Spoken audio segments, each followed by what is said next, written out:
Hello students, welcome to this video. आज के इस वीडियो में हम आपका हेरिडिटी एंड इवोल्यूशन के कुछ लास्ट के 2 टॉपिक बचे हुए हैं, उनको कवर करेंगे। पहला टॉपिक है इवोल्यूशन बाय स्टेजेस। ये वीडियो के बाद आपको अपनी एनसीईआरटी बुक से भी चैप्टर को पढ़ना है, वर्ड टू वर्ड पढ़िएगा। अगर कोई प्रॉब्लम आए तो मुझे मैसेज कर सकते हैं। देखिए, स्टार्ट करते हैं इवोल्यूशन बाय स्टेजेस।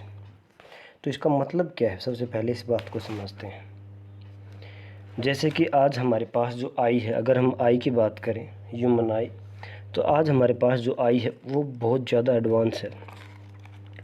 तो हम बताते हैं कि भाई जो इवोल्यूशन के अंदर चेंज हो रहा है, हमारे डीएनए के अंदर चेंज होता है, उसके कारण आपके बॉडी के अंदर चेंज होता है और हमें कोई ना कोई अलग से एक नया अडेप्टेशन मिलती है एनवायरनमेंट के अकॉर्डिंग। तो क्या आज जो ह्यूमन बींग्स के पास आई है वो सिर्फ एक ही डीएनए चेंज होने के कारण आ गई? क्या वो जो आई है, जो हमारी आँखें हैं, वो इतनी एडवांस स्टेज की आँखें हैं जो कि लोअर ऑर्गेनिजम्स के अंदर नहीं मिलती? और वो आइज क्या आपकी सिर्फ एक ही बार डीएनए के अंदर कोई चेंज आया और उसके कारण आ गई? नहीं, इसका आंसर है बिल्कुल ऐसा नहीं है। देखिए, evolution take place in stages. मतलब मान लीजिए ये आपकी फुली डेवलप्ड आई है और ये आपकी वो आई है जो स्टार्ट हुई थी शुरू में।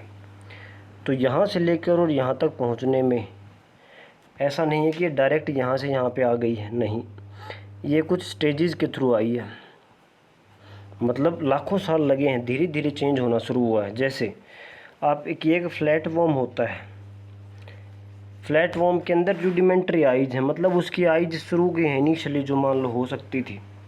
अब वो आइज ऐसी हैं कि वो सिर्फ लाइट को ही डिटेक्ट करती हैं। मान लीजिए कोई लाइट है तो उसी को ही वो डिटेक्ट कर पाएंगे। ऐसा कुछ नहीं होगा कि उनको साफ दिख रहा है, वो सिर्फ जहाँ पे कुछ लाइट दिख रही है तो वो उसको डिटेक्ट कर सकती हैं, वो उसको समझ सकती हैं यहाँ कुछ ना कुछ लाइट है, यहाँ डार्क है। सिर्फ उनकी आइज ऐसी हैं।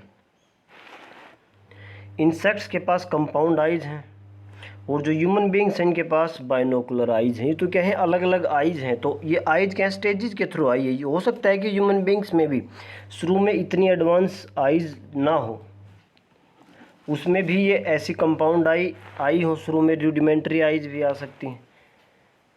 तो ऐसा क्या है कि वो जो इवोल्यूशन है, जो विकास हो रहा है, वो धीरे धीरे होता है, स्टेजेस के अंदर होता है, बिट बाय बिट जनरेशंस। एक पीढ़ी से दूसरी पीढ़ी के अंदर थोड़ा थोड़ा होके चलता है। ऐसा नहीं है कि अचानक मान लीजिए इस पीढ़ी के अंदर वो आई छोटी थी और अगली पीढ़ी में बहुत बड़ी बाइनोकुलर आई आ गई। नहीं, ऐसा नहीं है।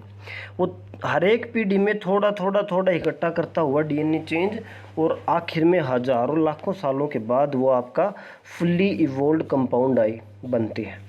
जैसे कि पहला है जो स्टेजेस के अंदर 2 कैटेगरीज है। एक है फिटनेस एडवांटेज, मतलब जो एनवायरनमेंट के अंदर आपको फिट बना रही है। जैसे कि इवोल्यूशन ऑफ आइज का एग्जांपल आपको एनसीईआरटी से ही पढ़ना है, वहाँ आपको अच्छे से लाइन टू लाइन पढ़ोगे तो अच्छे से कनेक्ट कर पाओगे। देखिए, evolution of complex organ is not sudden. जो आपके कॉम्प्लेक्स ऑर्गन है उनका इवोल्यूशन बिल्कुल सडनली नहीं होता है।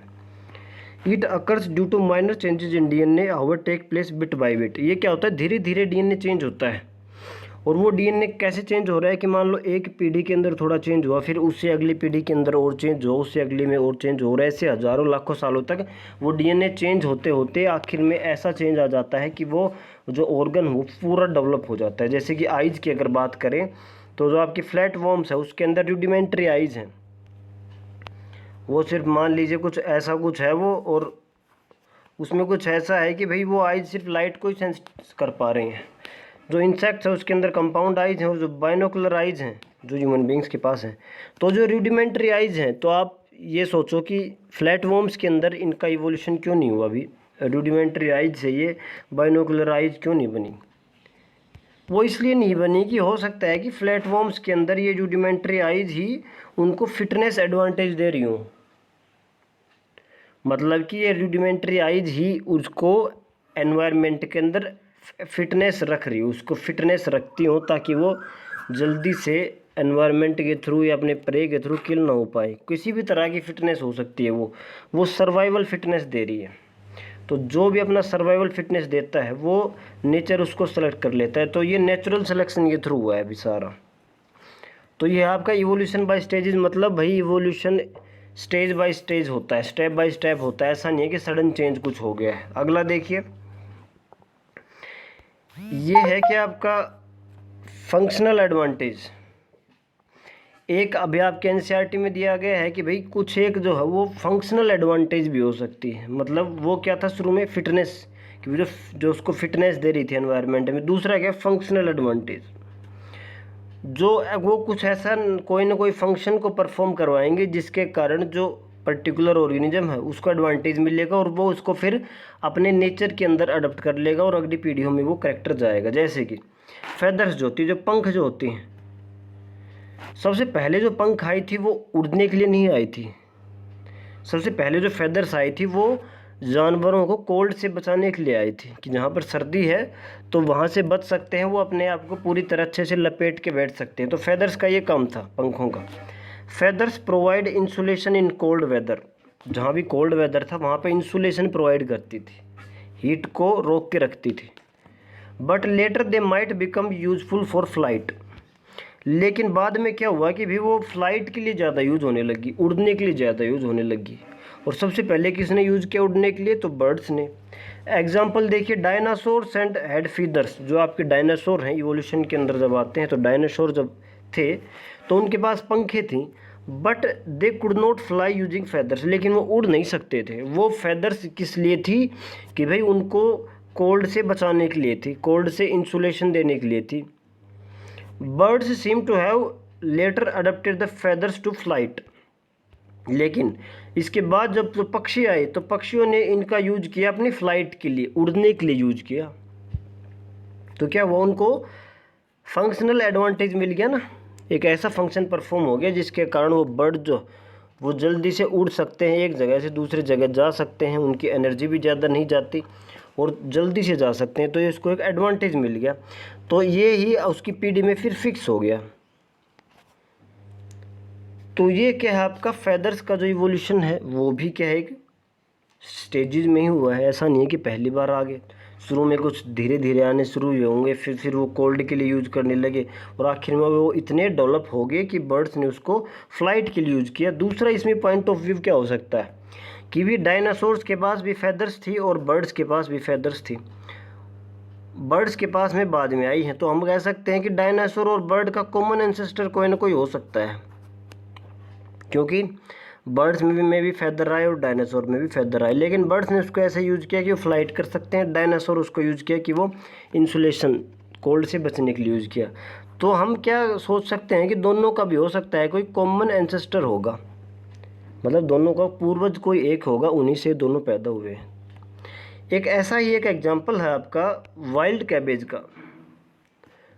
जो आपकी कैबेज है, जो गोभी है, जो वाइल्ड, जो हज़ारों सालों से लोग इंसान यूज़ कर रहा है बोने के लिए, तो उसमें क्या है, आर्टिफिशियल सिलेक्शन का यूज़ किया गया है।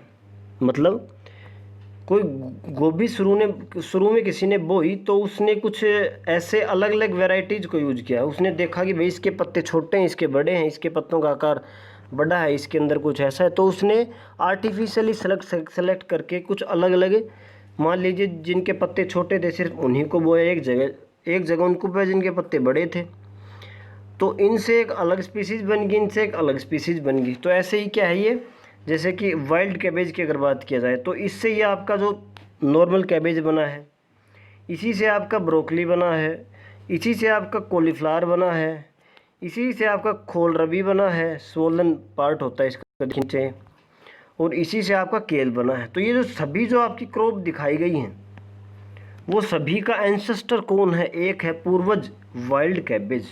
तो इसी का एग्जांपल हमने लिया है कि भाई कुछ एक चीज़ें में, कुछ एक मान लो दो कोई स्पीसीज़ है उनके अंदर कोई कैरेक्टर कॉमन है, तो हम ये बात कर सकते हैं कि भाई उसका जो एंसेस्टर है वो एक ही हो सकता है, पूर्वज एक हो सकता है। तो इन सभी का पूर्वज कौन है, तो ये जो वाइल्ड कैबेज है, क्योंकि ये सभी इन्हीं से आई हैं। तो ऐसे ही हमने सोचा कि भाई जो डायनासोर है और जो बर्ड्स हैं उनका भी एंसेस्टर कॉमन हो सकता है। देखिए यही बताया गया है इवोल्यूशन बाय आर्टिफिशियल सिलेक्शन, कि भाई humans have been a powerful agent in modifying wild species. Humans ने बहुत ज़्यादा यूज़ किया है कि भाई जो वाइल्ड स्पीसीज़ है उनको थोड़ा मॉडिफाई कर दीजिए और अपने हिसाब से यूज़ कर सके। To suit their own requirement throughout ages by using artificial selection. तो आर्टिफिशियली सेलेक्ट किया गया है, आदमी ने खुद देख देख के सेलेक्ट किया है, नेचर का कोई रोल नहीं है। आर्टिफिशियल सिलेक्शन मतलब आदमी के रोल के कारण कोई ना कोई चेंज आ रहा है। तो आदमी क्या है, वाइल्ड जो स्पीसीज़ हैं, किसी भी क्रॉप की ले लो, किसी भी फ्रूट की ले लो, तो उनको उसने आर्टिफिशियली सेलेक्ट कर करके जिसमें खुद का फ़ायदा है उसने ऐसे ही उसको आगे बढ़ाया है। तो इसी के कारण क्या है, आपकी बहुत सारी नई स्पीसीज़ बन जाती है। जैसे फ्रॉम वाइल्ड कैबेज से many varieties like broccoli, cauliflower, red cabbage, केल कैबेज, खोल रवी वर ऑब्टेन्ड बाय आर्टिफिशियल सिलेक्शन। ऐसे ही क्या है, वीट की भी बहुत ज़्यादा वेराइटीज़ हैं। तो ये जो क्या है, आर्टिफिशियल सिलेक्शन के थ्रू हमें क्या कर सकते हैं, आपका बता सकते हैं। आगे देखिए, मॉलिक्यूलर फाइलोजेनी क्या होती है। हम क्या करते हैं, मान लो कोई दो स्पीसीज के बंदे हैं, उनके डीएनए को निकालते हैं और दोनों का डीएनए कंपेयर करते हैं कि भाई डीएनए में कितना फ़र्क है, कितना सेम है। तो जब हम कोई दो स्पीसीज के डीएनए को कंपेयर करते हैं और उसके अंदर चेंजेस को देखते हैं, तो उसको हम कहते हैं कि भाई हम इवोल्यूशन के, अब मान लीजिए इसके अंदर डीएनए 70% सेम है, इसके अंदर भी 70% सेम है, तो हम कह सकते हैं कि इन दोनों का डीएनए बहुत ज़्यादा मिलता है। तो हम कह सकते हैं कि ये इनका एंसेस्टर्स एक हो सकता है। देखिए, it is based on the idea that changes in DNA during reproduction are the basic event evolution. आपको पता है इवोल्यूशन कैसे होता है, भी डीएनए चेंज हो गया, जिसके कारण डीएनए से जो प्रोटीन बन रहा था वो चेंज हो गया, और जो प्रोटीन फंक्शन कर रहा था उसने फंक्शन भी अपना बदल गया। तो शुरुआत कहाँ से हुई, डीएनए से हुई। Organisms which are more distinctly related will accommodate greater differences in DNA. देखिए, यही बता रहे हैं, मान लीजिए मैं कोई बुफेलो लेता हूँ एक साइड में, और एक साइड में लेता हूँ रैबिट को। ये रैबिट हो गया और ये बुफेलो का सेल हो गया। अभी दोनों का हमने डीएनए को बाहर निकाल दिया और इस डीएनए को कंपेयर किया तो हमें जितना ज़्यादा डिफरेंस मिलेगा डीएनए में इन दोनों के, उतना ही ज़्यादा हम कहेंगे कि भाई एक दूसरे से ये बहुत ज़्यादा लिंक नहीं है।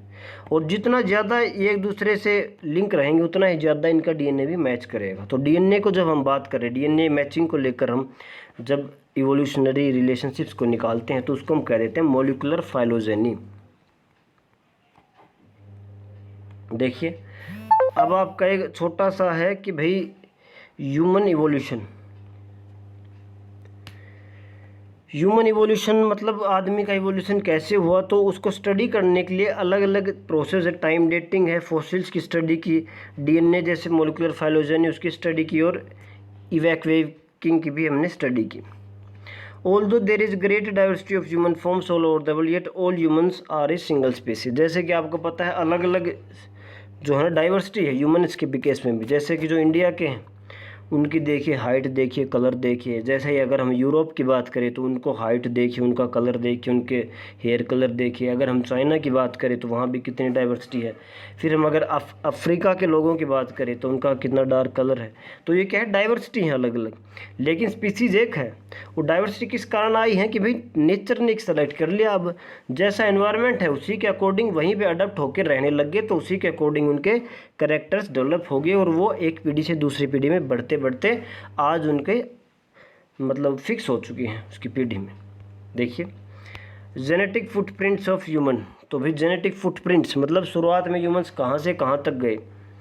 Earliest members arose in Africa, कि वजह सबसे पहले जो आदमी था ना वो अफ्रीका में के अंदर अरोज हुआ था, मतलब अफ्रीका के अंदर उसका जन्म हुआ। फिर उसके बाद देखिए वो East Asia, South Africa, Eurasia, Australia, central west islands, Africa, Philippines, तो इन सब में वो डिस्ट्रीब्यूट हो गए। तो धीरे धीरे इनके फुटप्रिंट्स जो हैं वो अलग अलग पृथ्वी के एरियाज़ के अंदर डिस्ट्रीब्यूट हो गए।